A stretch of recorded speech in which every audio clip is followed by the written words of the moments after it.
Caros irmãos, caras irmãs aqui presentes, também aqueles que nos acompanham através da TV 7, que possamos a partir desse momento fazer essa comunhão com o Evangelho de Cristo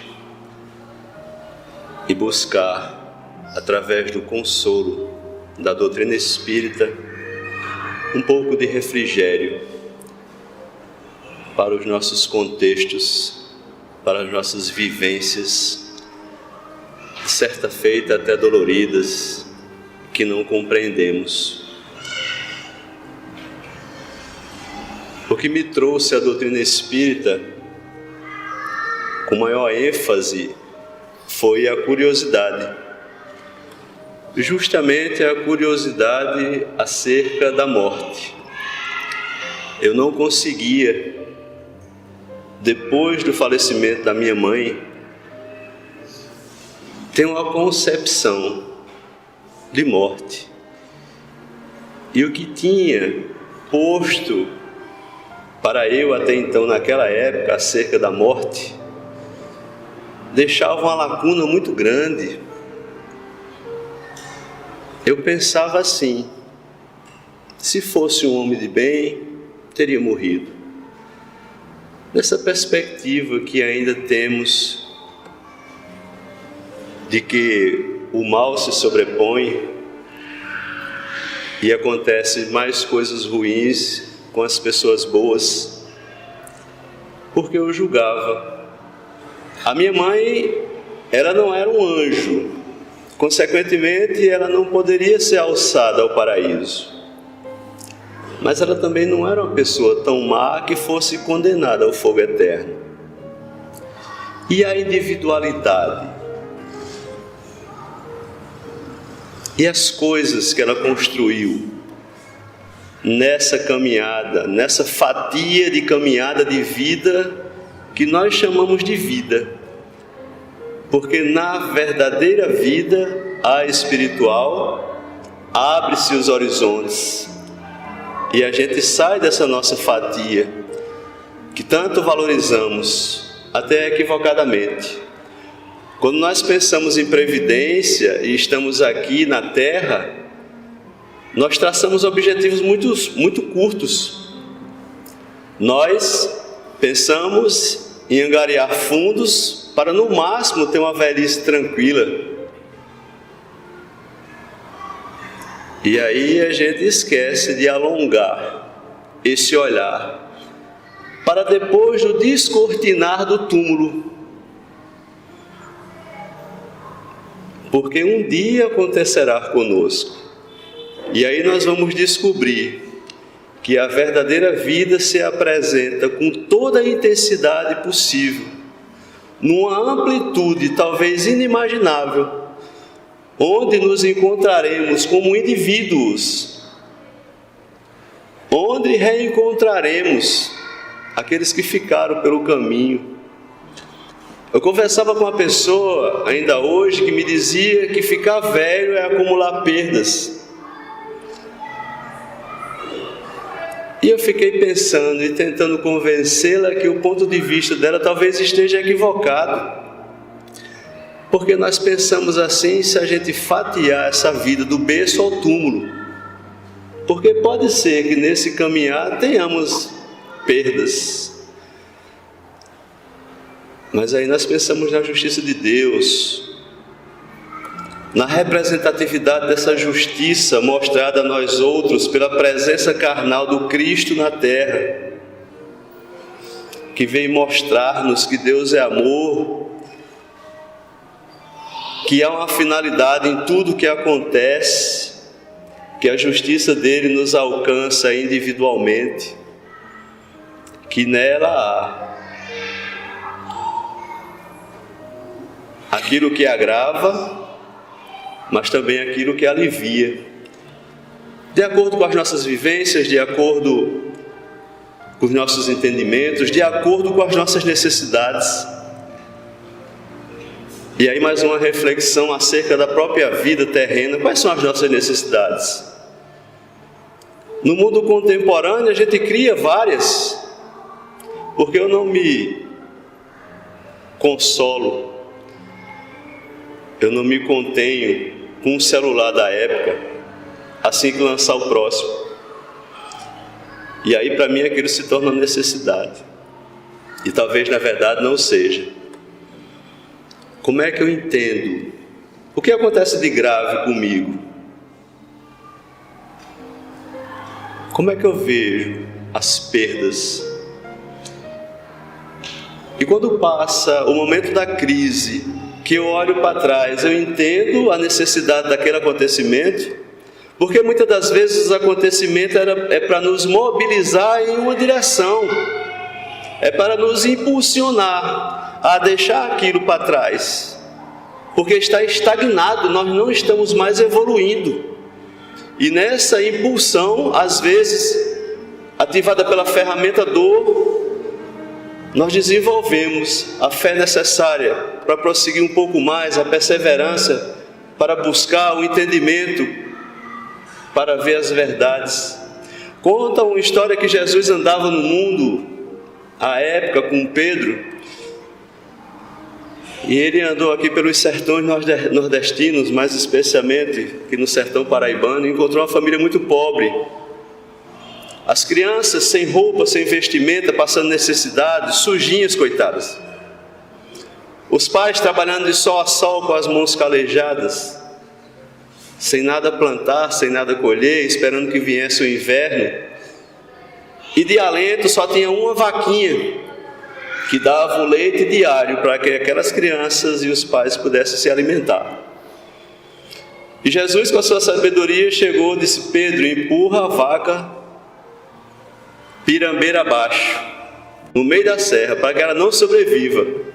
Pedro olhou para Cristo e não entendeu nada, e pensou: Jesus, todo de amor, querendo fazer o mal.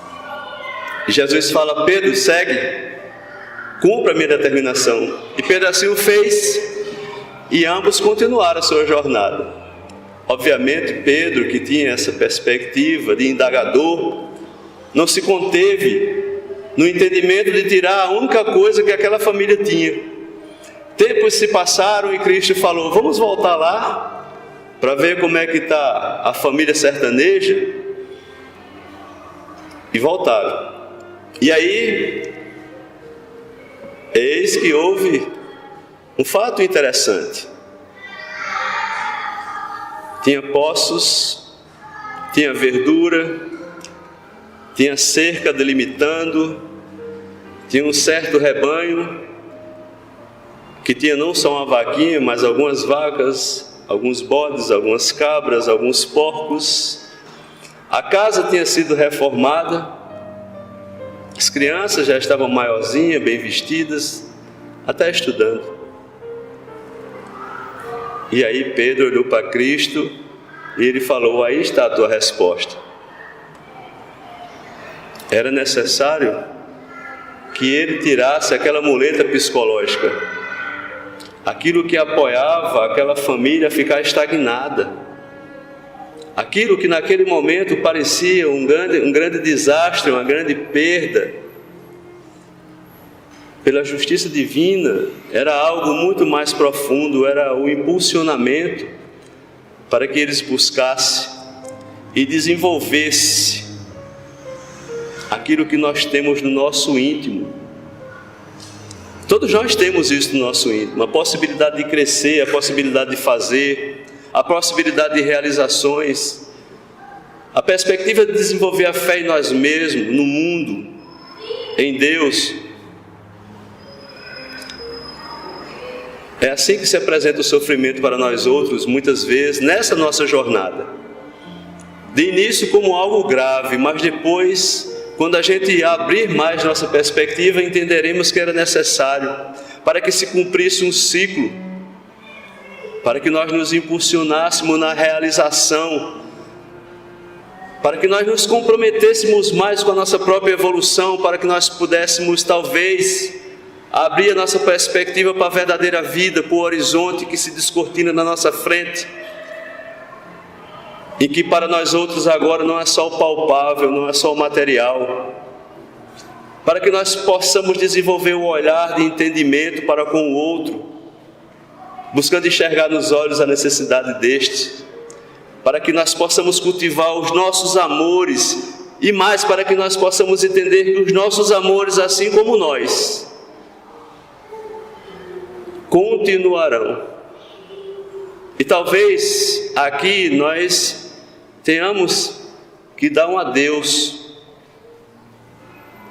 que na verdadeira vida nada mais é do que um até logo, porque nos encontraremos de novo. A doutrina espírita é uma doutrina reencarnacionista, e nessa perspectiva de continuidade da vida, fecha-se o corpo físico para nós outros, abre essa perspectiva de sermos lançados para o plano espiritual, abraçados pela divindade, pela lei divina, orientado por tantos amores que nos precederam, por tantos espíritos envolvidos conosco, espíritos familiares, espíritos das causas, espíritos amigos, espírito por quem sabe, nós fizemos algo e agora eles nos retribuem. A história de Divaldo Franco, que orava por um suicida, e que no momento mais difícil esse suicida veio ter com Divaldo e consolou e disse mais para ele: você não pode desistir, porque você nos auxilia nesse consolo, somos todos ferramentas de Deus. No capítulo 5, Bem-aventurados aflitos, logo de início, Kardec coloca o sermão das bem-aventuranças. Bem-aventurados que choram, pois serão consolados. Bem-aventurados que têm sede e fome de justiça, pois serão saciados. Bem-aventurados que sofrem perseguição por amor à justiça, porque é deles o reino dos céus. As compensações que Jesus promete nesse sermão, elas somente poderão se realizar na vida futura. Sem a certeza desse futuro, os ensinamentos morais de Cristo ficariam como se fosse um contrassenso. Porque tem pessoas que sofrem a vida inteira e ficaria a vida inteira esperando que fossem consolados. E o que é sofrer na perspectiva de cada um de nós? Cada um de nós tem um entendimento do sofrer. Cada um de nós vê as coisas difíceis de uma maneira peculiar. Às vezes o que é uma dor intensa para mim, para um outro ele passa com mais tranquilidade. Evoluiu talvez naquele campo de sofrimento e eu ainda não. Mas a justiça divina coloca-nos através da afinidade juntos para que possamos aprender com o outro, para que possamos servir ao outro, para que possamos caminhar junto. Porque se a gente parar para pensar, é muito difícil entender a utilidade do sofrimento para ser feliz. Dizem que é para ter mais mérito. Mas eu tenho que ter esse mérito efetivamente, reconhecido, e uma hora isso vai chegar para mim. E a fé no futuro ele pode nos consolar, pode nos proporcionar paciência, mas ela não explica as desigualdades que há no mundo, os sofrimentos que há no mundo. No entanto, como contrapeso, a gente tem que pensar que se nós admitimos a existência de Deus, a gente só pode concebê-lo perfeito, perfeição infinita, todo poderoso, todo justiça, todo bondade. Senão ele não seria Deus. E aí começa a fazer até uma lógica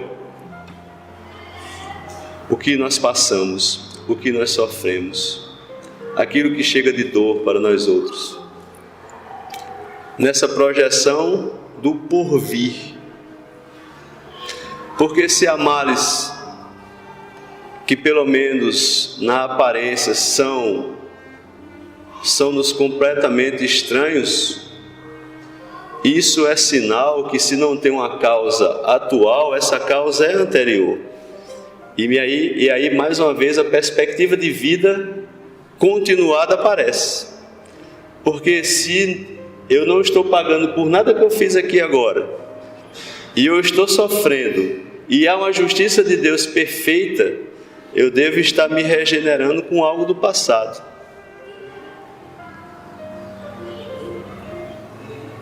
É difícil de entender.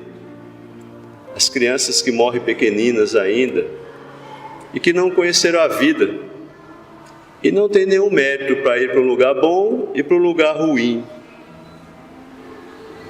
sem essa perspectiva da justiça de Deus atuando ali, de um porquê. Porque senão a gente teria que negar essa bondade, essa justiça, essa providência de Deus. Se a gente supor que a alma e o corpo são criados ao mesmo tempo e que acabam num túmulo. A doutrina espírita fala acerca da pluralidade das existências, da destinação da terra. Jesus, falando a Nicodemos, diz que é preciso nascer de novo. E a doutrina espírita, ela se baseia também nessa colocação de Cristo e aprofunda esse ensinamento falando sobre a reencarnação. Nova oportunidade que nós temos de continuar perfazendo essa jornada com o aprendizado que nós adquirimos numa existência passada, no plano espiritual, para que possamos nós experienciar de novo, no novo roteiro, numa nova carne, mas junto com aqueles que temos afinidade, reparando, refazendo, aprendendo aquilo que deixamos para trás. E isso é muito consolador, é motivo de resignação para nós outros. Quando Jesus fala em bem-aventurados aflitos, ele coloca esse consolo. E ele diz que as dores suportadas pacientemente na terra, com isso, nos poupa de sofrimento, de séculos de sofrimento na vida futura. Mas é difícil a gente entender. Como é que acontece isso? Como é que e é a pergunta que todos fazem, na maioria das vezes, quando se fala em reencarnação: como é que eu vou reencarnar num outro corpo, ser uma outra pessoa? E mais, por que eu não tenho conhecimento do que fui no passado, para que eu pudesse vivenciar melhor o presente, para que eu pudesse ter um entendimento melhor acerca das coisas que acontecem comigo? E aí a justiça divina, como nos alcança na nossa intimidade, mostra-nos que se nós soubéssemos disso, nós muitas vezes nos perderíamos. Porque o que seria eu, numa perspectiva de sofredor, entendendo que no passado fui um homem poderoso e que venho hoje num contexto de empregado da minha família anterior, que hoje ainda é rica? Haveria revolta. E aí nós nos perderíamos diante dessa nova empreitada, dessa nova fase da vida que nos alcança nesse momento. Nós, na perspectiva de busca, nesse ponto de vista da vida, nós ainda fazemos muito questionamento acerca da felicidade e da infelicidade. O que realmente é a felicidade para nós outros? E aí, nesse capítulo 5 do Evangelho segundo o Espiritismo, no item 20, François Nicolas Madeleine, cardeal de Morlot, Paris, ele vem dizendo que se a morada terrena é destinada às provas e expiações, é lógico se admitir que em outros lugares existem moradas mais favorecidas. Então, se há outras vidas, há outras moradas. E o que é que Jesus diz quando enfrenta Pôncio Pilatos no seu julgamento? O meu reino não é desse mundo. E aí, mais uma vez, há um apontamento de que não há só isso, de que não há só essa matéria que nos envolve, que nós não lidamos apenas com o contexto atual, que nós estamos fazendo parte de algo muito maior, que nós precisamos cultivar o entendimento do prolongamento da vida. Porque se nós nos perguntarmos por que há o temor da morte, porque é uma desinformação sobre a continuidade da vida. Nós não entendemos com profundidade que o corpo ele não passa apenas de vestimenta grosseira, que reveste temporariamente o espírito, mas não é a nossa essência. Nós somos algo muito mais complexo. E a terra ela é comparada a prisão e escola. E a nossa liberdade se dará no momento em que nós usufruirmos isso aqui e tirar todas as oportunidades de lição e de aprendizado para que possamos nos libertar desses grilhões que é o corpo físico. Isso está no Evangelho segundo o Espiritismo, no capítulo 23, item 8. Temos ainda nesse temor da morte, como base desse temor da morte, a superstição, as fantasias, a desinformação, causando temores, causando terror, causando revoltas. Muitas das vezes nós temos a oportunidade de ter contato com aqueles que já deixaram o corpo físico em reuniões mediúnicas e fica muito demonstrado de forma enfática por eles o sofrimento que eles têm por causa dessa revolta, porque não entende que a vida se prolonga, não entende que o sofrimento foi necessário e paralisa, morreu em sofrimento, continua sofrendo, com toda uma perspectiva em torno de si, com todo um aparato para poder socorrê-lo, para poder direcioná-lo ao local necessário, ajustado às suas necessidades. Ele não consegue enxergar, preso numa monoideia de sofrimento, por não entender, por não compreender. Eu não sei se eu já contei essa história aqui. Tivemos a oportunidade de, numa dessas reuniões mediúnicas, ter contato com uma moça que ela estava se escondendo numa sacristia de uma igreja. Ela não conseguia se convencer que ela estava viva após a morte. Aliás, ela nem entendia que tinha deixado o veículo físico. E os espíritos familiares vinham em seu socorro. E ela fugia desses espíritos, dizendo que aqueles que estavam ali estavam perseguindo, porque era, no entendimento dela, almas penadas, que queria lhe fazer o mal, que estava em perseguição.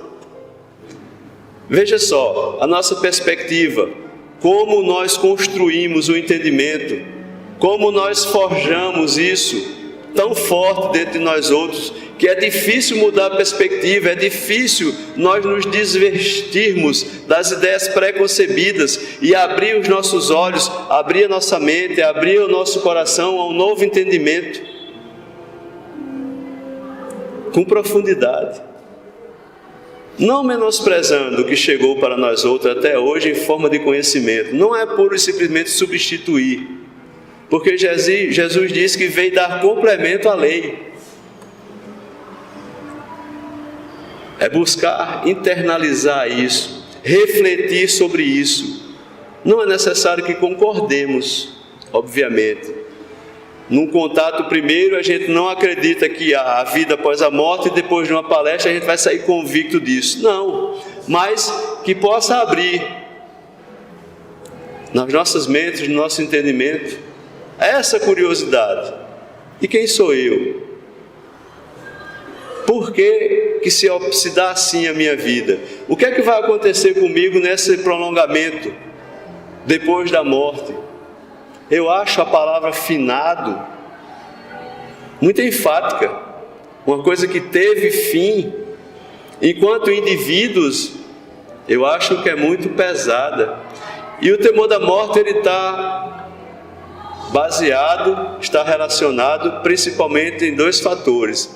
O primeiro desses é essa ignorância que nós falamos agora, a respeito da vida além túmulo, e a outra é o processo de culpa ou de remorso decorrente das lembranças dos atos acontecidos durante a nossa vida. Muitas pessoas se sentem culpadas e com dificuldade de exercer o auto-perdão, para se libertar, para prosseguir. Então a primeira providência que nós temos que ter é nos prepararmos para essa continuidade da vida. Eu não diria para essa morte, mas para essa continuidade da vida.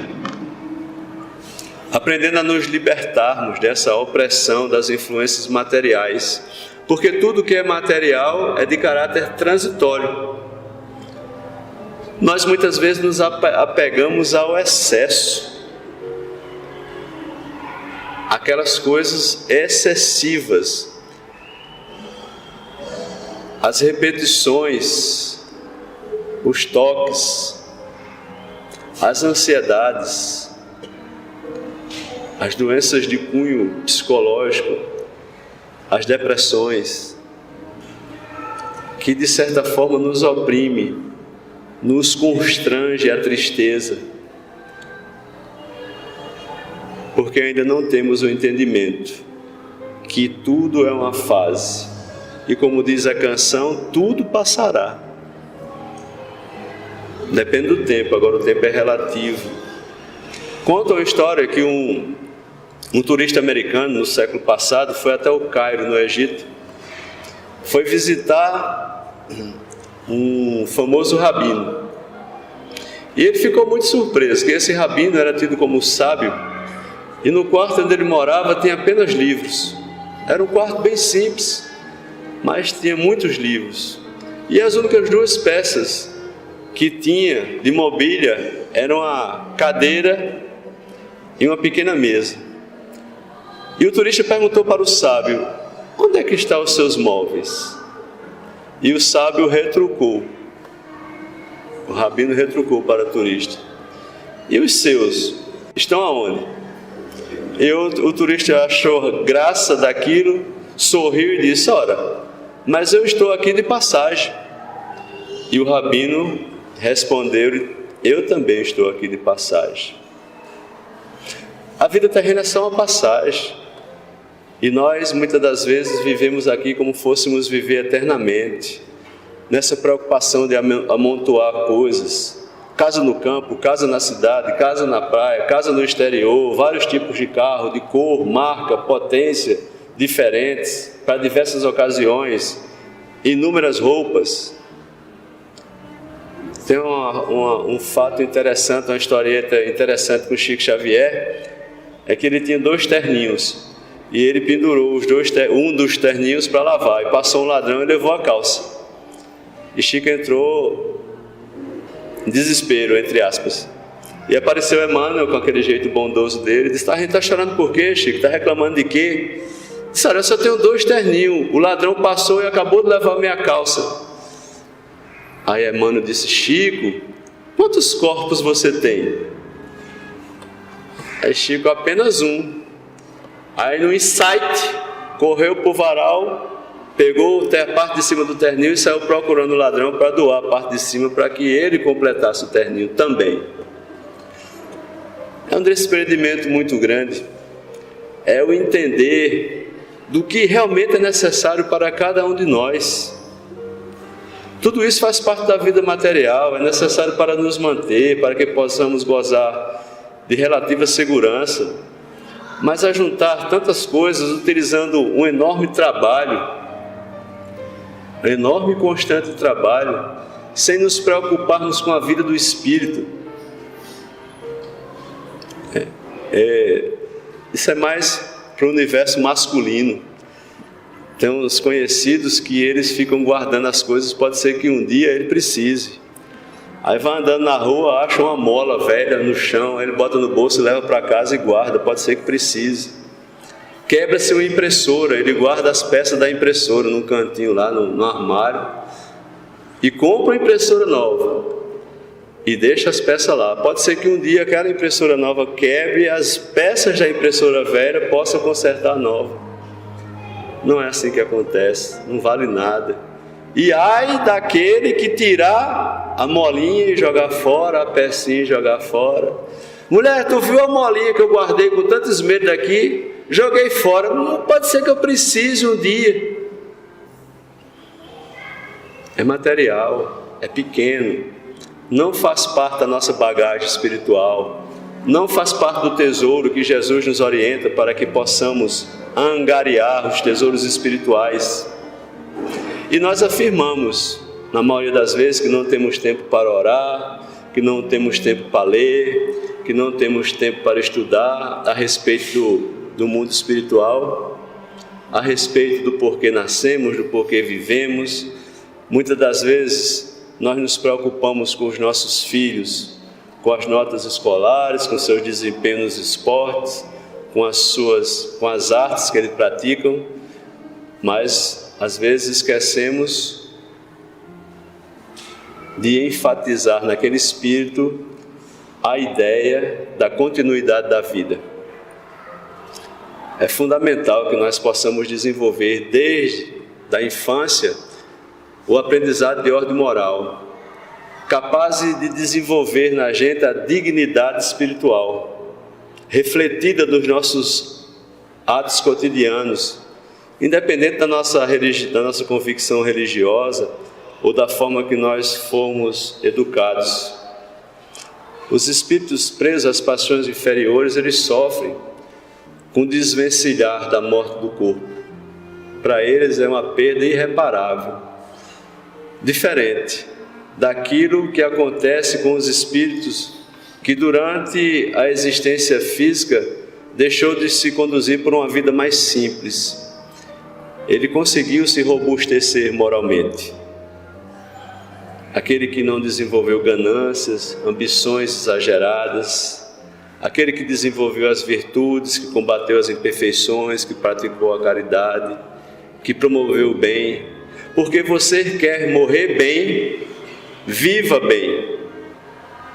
Viva para o bem. Os orientadores da vida maior, na questão 154 do Livro dos Espíritos, fala acerca do desprendimento da morte, do desprendimento do corpo físico, que nós chamamos de morte. Porque a gente tem um grande medo de sentir dor. E eles dizem que na maioria dos casos, quando há o esgotamento dos órgãos, em consequência da idade, não há dor. É como se nós fôssemos nos desligando do plano físico e entrando nesse plano espiritual de uma forma muito amena. Às vezes a gente vê esses filmes que nos comovem, que retratam alguma dessas passagens.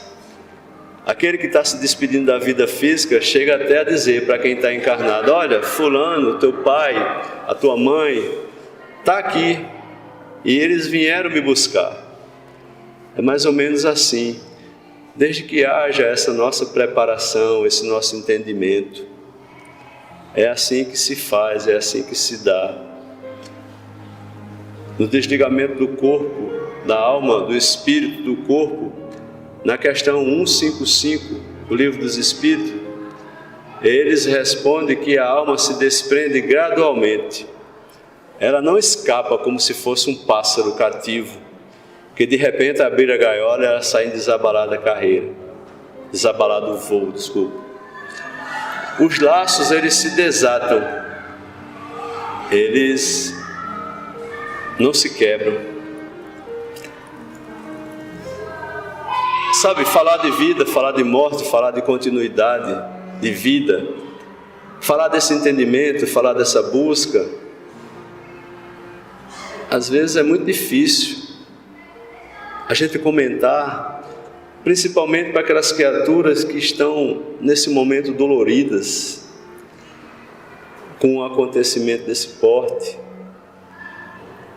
É muito difícil, a gente tem que ter uma sensibilidade, uma responsabilidade. Mas a doutrina espírita, com essa perspectiva de continuidade, traz o consolo para esses corações doloridos. Sabe, é como se tirasse um sentimento de culpa, porque não existe culpa. O que existe é amor. O que existe é aquilo que é verdadeiro. E quando se trata de crianças, essas questões assumem um tom muito maior de sofrimento, porque examinando do ponto de vista da imortalidade, do burilamento, do aperfeiçoamento progressivo da alma, é que nós podemos entender melhor que aquela criança que se foi, que aos nossos olhos foi um desastre profundo, muitas das vezes está contextualizado na própria solicitação do Espírito, para que ele possa vivenciar aquela experiência, a experiência da doença, da morte prematura. E muitas das vezes aquela criaturinha que se coloca ali na forma pequenina, ela está tendo a oportunidade de fechar um ciclo do espírito velho, numa libertação, num refazimento com a justiça divina, com as leis divinas. Mas são tantas as perspectivas, porque alguns deles vêm apenas complementar os dias, os meses que faltaram para o ciclo anterior, e que com certeza aqueles que os circundam estão envolvidos, estão comprometidos com aqueles acontecimentos. E estes não foram escolhidos por acaso. Estes são seres especiais, que estavam ali naquele momento de transição daquele espírito para alcançá-lo com amor, um amor externado na terra com a pureza do amor de mãe, do amor de pai. Não entendemos muito bem como acontece, mas alguns desses espíritos vêm com missões específicas. É como se fosse uma brisa suave que vem conviver conosco por um breve período. Talvez para uma conciliação, por um encaminhamento de alguém. Vivem e depois parte, deixando um rastro de luz inesquecível. E como acreditamos na reencarnação, muitas das vezes, depois de uma preparação, retorna àquele lar, àquele berço, para daí sim vivenciar uma nova experiência, completando aquela de uma forma mais ampla. Nós não sabemos, são eles recordados como espíritos amorosos e bons, que só realizaram o bem, que deixa-nos saudades, mas que entendemos que haverá o reencontro. Não é possível que Deus ele se engane nas suas deliberações. Nada acontece por acaso. Nesse capítulo também fala-se a respeito daquele que vai primeiro, do homem de bem que morre, e do outro que aos nossos olhos é quem deveria ter morrido.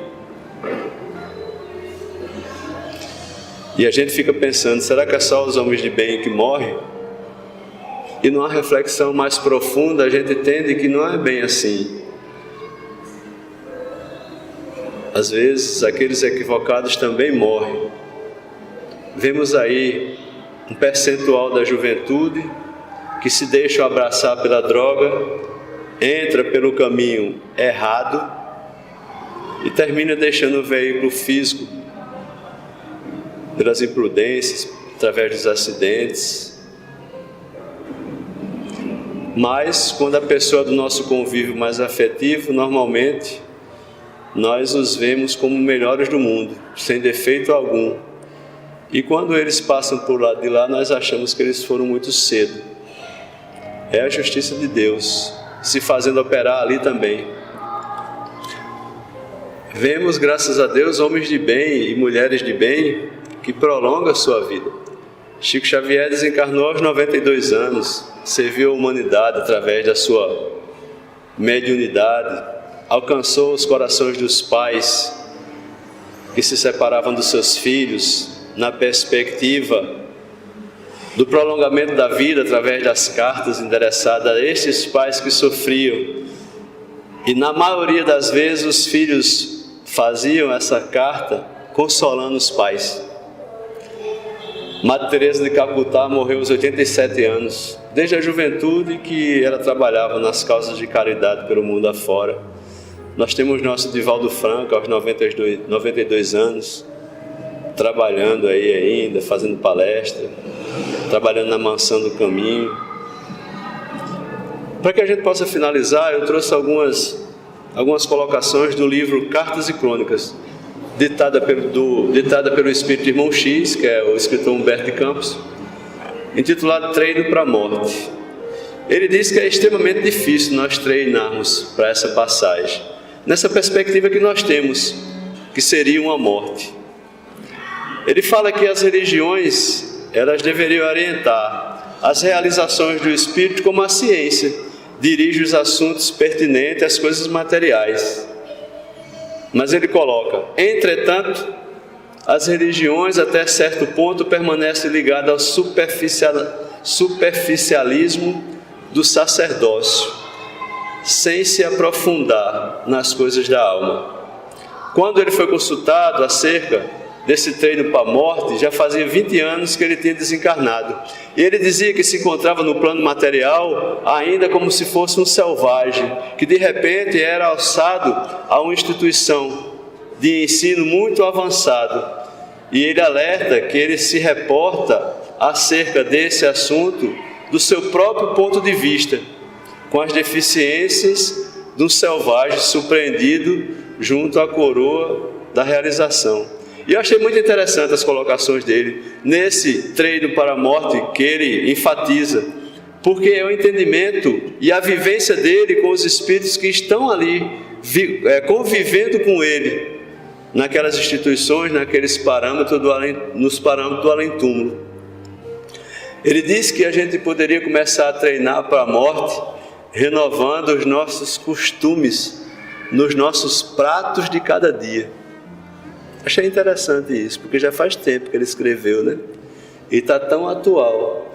A gente ainda se descuida um pouquinho quando a gente se depara com uma pizza, uma Coca-Cola gelada, quando a gente se entrega a um bom pedaço de carne, né? E interessante é que ele diz: diminua gradativamente a volúpia de comer a carne de animais. O cemitério na barriga é um tormento, depois da grande transição. Obviamente são os excessos. Tenho certeza que nós, enquanto humanidade, vamos caminhar nesse sentido até o ponto que isso não chama mais a nossa atenção.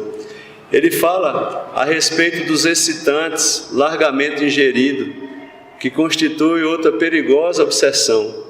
Ele diz que vê muitos espíritos que o rodeiam lá num sofrimento, porque não consegue trocar o próprio céu pelo uísque aristocrático ou pela aquela cachaçinha brasileira. Ele fala para que nós, obviamente, tanto quanto possível, evitemos o fumo, porque os desencarnados amantes da nicotina, nesse prolongamento da vida, sofrem muito. Fala a respeito da tentação dos narcóticos. Ele diz que o espírito que fica vinculado a esses vícios da cocaína, da morfina, dos barbitúricos, que são aquelas substâncias depressoras do sistema nervoso central, que são utilizadas como antiepiléticos, sedativos, hipnóticos e anestésicos, demoram-se largo tempo na cela escura da sede e da inércia. A obra de André Luiz está para aí, para mostrar para a gente esse prolongamento da vida e como os espíritos vinculados aos vícios sofrem até que sejam resgatados. Irmão X fala acerca do sexo. Nas palavras dele: guarde muito cuidado na preservação do seu equilíbrio emotivo. Temos aqui muita gente boa carregando consigo um inferno rotulado de amor. Desde aqueles vínculos que se formam, com várias pessoas, Porque se nós formos pensar nessa temática, não é só dois corpos que se juntam, é uma troca profunda de energia que se vincula. E aí, se nós vinculamos isso demais e sem responsabilidade, isso causa-nos muitos transtornos. Ele fala, se você possui algum dinheiro, se detém alguma posse terrestre, não adie suas doações, caso esteja realmente inclinado a fazê-las. Veja que ele não impulsiona a gente para que a gente faça as doações, mas se você já decidiu, o faça. Ele diz que lá também, junto de onde ele se encontrava, há grandes homens admirados pela sua habilidade e poder de concretizar grandes negócios, sofrendo muito à maneira de criança desesperada porque não conseguia mais manobrar um talão de cheque. E aí ele fala a respeito da família, né?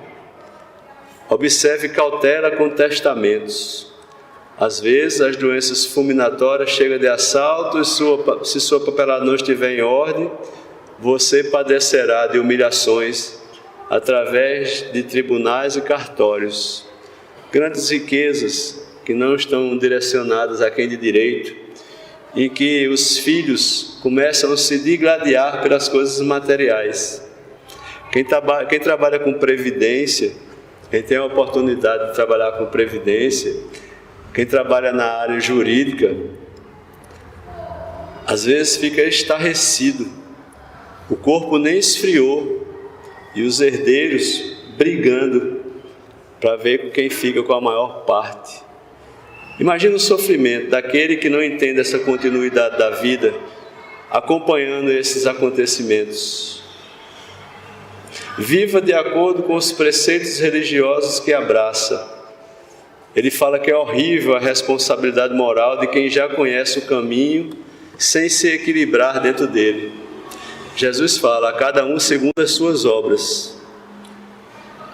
Aprendemos, nos colocamos no caminho, nas realizações, mas quando nós já detemos esse conhecimento, que a gente começa a margear esse caminho, no desequilíbrio também há o sofrimento. Faça o bem que puder sem a preocupação de satisfazer a todos. Ele diz que assim como as pessoas, muitas das vezes, não têm simpatias por determinadas criaturas, nós também não temos pelo outro. No entanto, fazer o bem não é agradar o outro, não é agradar um grupo, é fazer o bem pelo excesso do bem. Em qualquer circunstância, conserve o seu nobre sorriso. O serviço é o melhor dissolvente de nossas mágoas. Não se canse, nem se indague em excesso. A gente alcança um patamar de entendimento e vamos galgando o outro paulatinamente à medida que vamos tendo acesso a esses conhecimentos. Falar sobre isso, falar sobre a continuidade da vida, num entendimento muito íntimo, para nós outros que ainda estamos num patamar muito abaixo desse entendimento com propriedade, talvez seja complexo, talvez nos cause estranheza, mas com o descortinar de tantos assuntos que a doutrina espírita nos traz, dentre estes, todos os assuntos, a imortalidade da alma, nos traz um enorme consolo, nos impulsiona no caminhar, nos favorece a oportunidade de desenvolver dentro de cada um de nós a esperança. Essa esperança apontada pelo Mestre Jesus, que mostra-nos um Deus perfeito e que fez tudo apropriado à sua criatura, para que ela pudesse caminhar, para que ela pudesse evoluir. Então, que nós possamos pensar um pouco mais na nossa verdadeira vida. nessa fase que nos encontramos aqui agora e no prolongamento dessa. Que possamos nos esforçar mais na direção desse entendimento, para que quando chegar o momento da nossa partida, ou da partida de alguém próximo, muito querido, esse entendimento sirva de base. Porque vamos sofrer sim, é verdade, porque é uma despedida, mas entenderemos que é um até breve. Agradeço a compreensão de todos e peço ao Mestre Jesus que nos auxilie, que nos ampare, que nos proteja, hoje e sempre. Assim seja.